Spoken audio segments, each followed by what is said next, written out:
हमारे उपनिषद 200 के लगभग उपनिषद, जिसमें हमको कितने पता है या कितने उपलब्ध हैं, जिन पर ज़्यादातर लोग ध्यान देते हैं। ईश, केन, कठ, मुंडक, मांडुक्य, ऐतरेय, तैतरेय, श्वेता, श्वेतर, छांदोग्य, वृद्धारण्यक, इनमें से थोड़ा बहुत कोई पढ़ लेता है। फिर हमारे 18 पुराण, 18 उपपुराण, फिर हमारी रामायण, हमारी गीता, भगवत गीता हम लोग जानते हैं, लेकिन गीता और भी हैं। अष्टावक्र गीता, अवधूत दत्तात्रेय की गीता, अनेक तरह की, हंस गीता से लेकर अनुगीता, शिव गीता, राम गीता, सीता गीता, बहुत सारी हैं। फिर हमारे आचार्यों के ग्रंथ हैं, फिर हमारे संतों की वाणी है। कितना वांग्मय है। पढ़ने बैठोगे नाम ही भूल जाओगे आप। लेकिन पढ़ने तो चाहिए, तभी तो पता लगेगा कि आपके पास क्या है, आपके ऋषि मुनियों ने क्या कुछ दिया।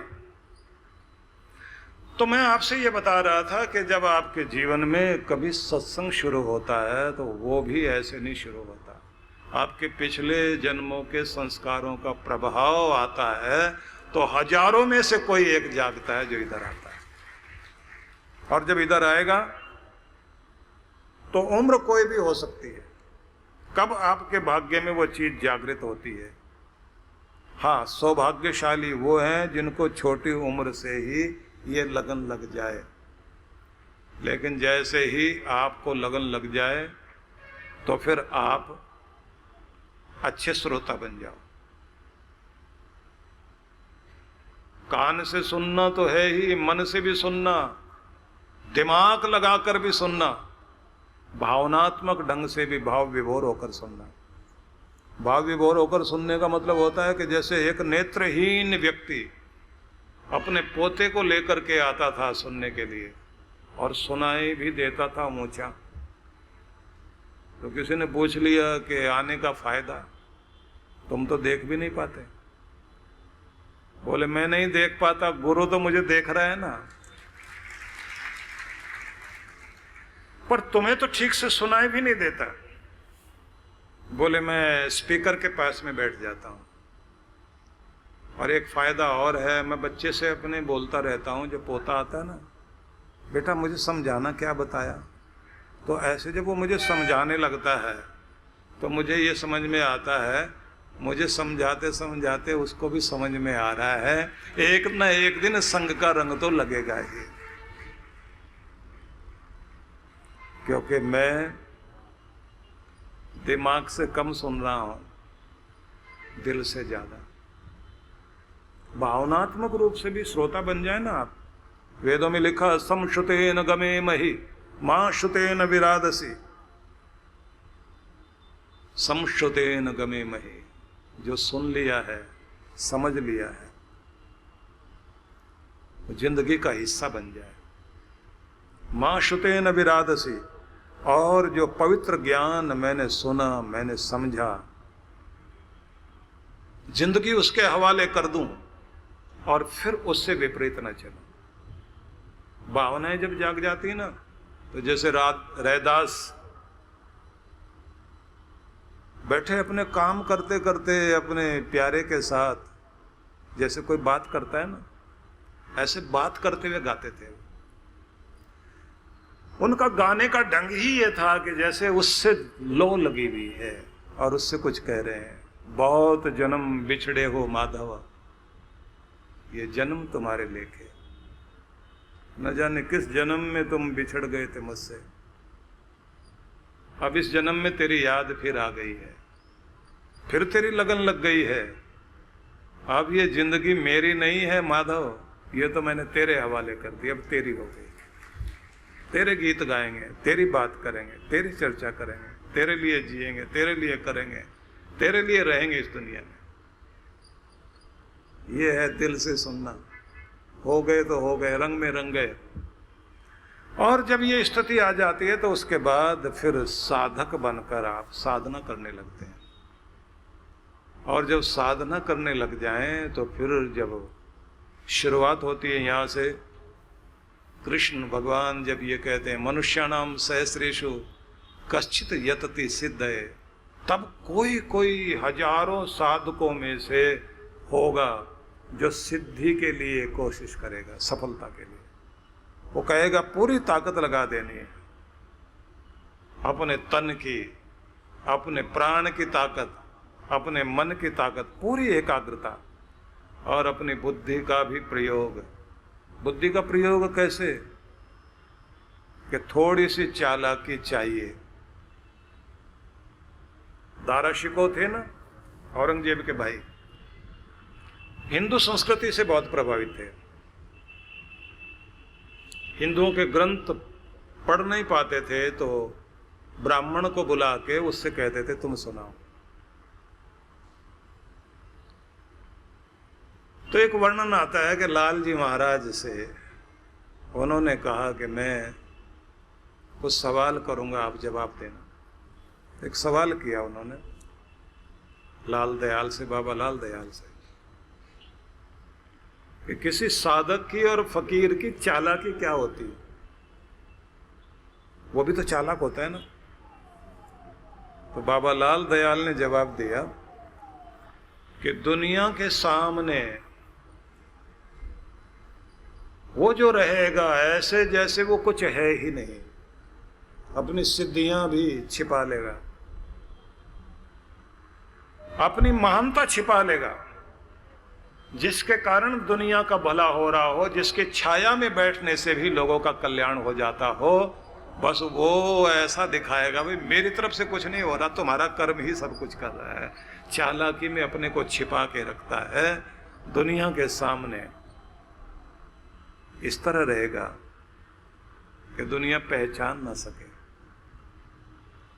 लेकिन जिस चालाकी से रब का रास्ता मिलता हो, भगवान का मार्ग मिलता हो, वो मार्ग अपनाए रखेगा, कुछ भी हो बहाना करके उधर चलता चला जाएगा कि ये है उसकी चालाकी, ऐसे जिया करता है। कबीर ने ऐसे किया। स्वामी रामानंद ने दीक्षा देने से मना कर दिया था। उस समय के कुछ भेदभाव इस तरह के थे। कबीर ने सोचा कि गुरु तो हमने मान लिया, अब ये अपनाते नहीं तो ना अपनाए। फिर भी समझ में आया थोड़ी सी तो चालाकी करनी है। मन में शंका नहीं रहनी चाहिए कि हम इनके हो गए, इनको भी पता लग जाए हम इनके हो गए और हमने तो मान ही लिया। तो पता किया कि जब ये स्नान करके आते हैं सुबह तो अंधेरे अंधेरे में आते हैं। उस समय एक बार चरण स्पर्श तो हो ही जाए। तो कबीर लेट गए सीढ़ियों पर और स्नान करके गंगा में जैसे स्वामी रामानंद आए, सीढ़ियों पर चढ़ते हुए जैसे उन्होंने पांव रखा, कबीर की छाती पर पांव पड़ा और इनके मुंह से निकला राम राम राम राम राम। कौन हो भाई? कबीर ने पांव पकड़ लिया, बोले बस यही कहना था, राम राम राम राम। आपने मंत्र दिया और हमने लिया, स्पर्श भी हो गया और कल्याण भी हो गया। पूजा कौन हो भाई? बोले यही तो जानने आए ना कौन है। आपने तो बताना मैं हूं कौन। पता लगा स्वामी रामानंद ने सिर पे हाथ रख के कह दिया, तुम्हारी जो लगन है ना वो तुम्हारा ही बेड़ा पार करेगी, ऐसा नहीं पूरी दुनिया का भला करेगी। तुम्हारी लगन सारे संसार का भला करेगी। और गुरु के प्रति जितने वो समर्पित हो गए अद्भुत ढंग से, इसलिए तन से भी, प्राण से भी, मन से भी और बुद्धि से भी सुनना भी है, लगन भी लगानी है और सारी शक्ति लगाकर भगवान की तरफ चलना है। थोड़ी सी चालाकी कर लेना कि किसी भी तरह से भक्ति चलती रहे, भजन भाव चलता रहे, बाकी सादा सीधा जीवन ठीक है, कैसे भी करके समय निकाल कर पहुंच जाना। कैसे भी करके माला हाथ में ले लेना। हाँ, जब माला हाथ में लोगे तब बस इस बात का जरूर ध्यान रख लेना कि माला हाथ में आए तो भावना से माला जपी जाती है। अगर भावना नहीं होगी तो माला कमाल नहीं करेगी। तो माला जैसे ये तो हुई ना सिमरनी, माला हुई 108 मन को की। जब सिमरनी आपके हाथ में है तो उसको तो हाथ में पहन लेते हैं ना आप ऐसे, लेकिन जब हाथ में लेकर जपोगे, चलते चलते जहां भी जा रहे हैं तो ऐसे जाप करते हुए, ये पहली वाली उंगली नहीं लगानी, क्योंकि इससे तो माल गिनते हो। बीच की 2 उंगलियां ये माला के लिए है। बस इसको हाथ में लेकर सबसे पहले ऐसे माथे से लगाना, और उससे पहले पवित्रीकरण जरूर कर लेना। माला में 2 बूंद जल डालकर, वो जो सुमेरु है बड़ा मन का है ना, उसमें 2 बूंद पानी डाल लेना। वो बड़ा मन का क्या है? वो ब्रह्म का प्रतीक है। वहां तक पहुंचना है आपने और वहीं से वापस आना है। उसे लांघना नहीं है, उस बड़े मन के को लांघना नहीं है, वहां तक पहुंचना, क्योंकि आदि वहीं से है और वहीं से फिर शुरुआत, वहीं से वहां तक पहुंचना है। वो अंतिम पड़ाव है आपका, जहां पहुंचना है आपने। जपते जपते जपते जपते मुख्य मन के तक आना होता है। मतलब आपकी सारी यात्रा चलते चलते कहाँ जानी है? ब्रह्म तक जानी है। और वहीं से मिलके फिर आप इस दुनिया में, अगर कर्म ऐसे हैं या अंदर कोई प्यास ऐसी है कि मोक्ष से लौटी हुई आत्माएं धरती पर आना चाहती हैं दुनिया का कल्याण करने के लिए, तो आओ। नहीं तो कोशिश यही कि उसका आनंद भोगते भोगते उसके गोद में ही रहने का अवसर मिलता चला जाए। इसलिए कहते हैं कि वो स्थान है जहां गम नहीं पहुंच सकता, चिंता नहीं पहुंच सकती, डर नहीं पहुंच सकता, दुख नहीं पहुंच सकता, क्योंकि वहां परमात्मा की कृपा का पहरा है। इसलिए उसका नाम ब्रह्मलोक है। वहां पहुंचने के लिए ही तुम्हें साधना में बैठाया जाता है। उसकी यात्रा करनी चाहिए हर दिन। और जब आप माला जपने वाले बने तो पहले माथे से लगाना, फिर दाईं आंख, बाईं आंख, फिर गले पर, फिर हृदय पर ऐसे लगाकर, फिर ऐसे सामने रखकर कहना, मेरी माला तो मेरे भगवान की सीढ़ी है, उधर जाने का रास्ता है, तो इसलिए पहले मैं तुम्हें सत्कार देता हूं, सम्मान देता हूं, और फिर भाव से भजन, भावना पूर्वक नाम जपते हुए शुरुआत करना। जब आप श्री राम श्री राम श्री राम श्री राम बोल रहे हो तो आपकी आवाज नाभि से उठनी चाहिए, हृदय और मस्तिष्क तक। श्री राम ओम हरि ओम, ओम नमो भगवते वासुदेवाय, ओम नमो भगवते वासुदेवाय, ओम नमः शिवाय, ओम नमः शिवाय।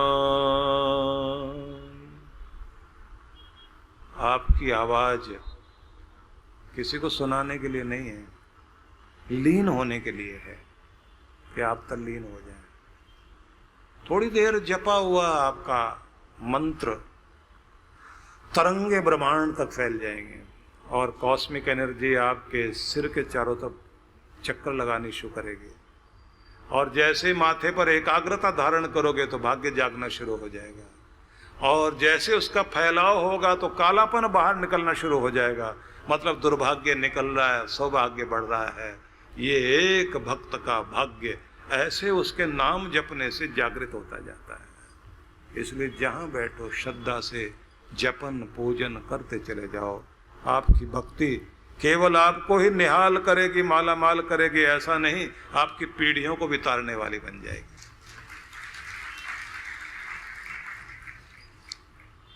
तो लगन लग गई तो चल पड़िए परमात्मा की ओर। और भगवान ऐसे कहते हैं कि ये तुम्हारी साधना सिद्धि तक पहुंच जाए, सफलता तक पहुंच जाए, इसकी कोशिश करो। तो जहां भी जाने से मतलब तीर्थ में जाओ, आश्रम में जाओ, मंदिर में जाओ, एकांत स्थान में बैठो, कहीं भी बैठो, कृष्ण भगवान ने इसके लिए एक तरीका बताया, बड़े अद्भुत ढंग से कहा उन्होंने। योगी युंजीत सततम आत्मानम बृहसि स्थित। हर योगी को, साधक को निरंतर अपने आप को भगवान से जोड़े रखना चाहिए। परम पूज्य सद्गुरुदेव श्री सुधांशु जी महाराज के पावन सानिध्य में गुरु पूर्णिमा महोत्सव 15 एवं 16 जून 2024 पंचकुला हरियाणा। कार्यक्रम की रूपरेखा सत्संग 15 जून समय सायं 5 से 7 बजे, चरण पादुका पूजन, गुरु दर्शन एवं आशीर्वचन 16 जून समय प्रातः 9 से 12 बजे, स्थान शिवधाम आश्रम पंचकुला। आयोजक विश्व जागृति मिशन पंचकुला चंडीगढ़ मोहाली मंडल। संपर्क सूत्र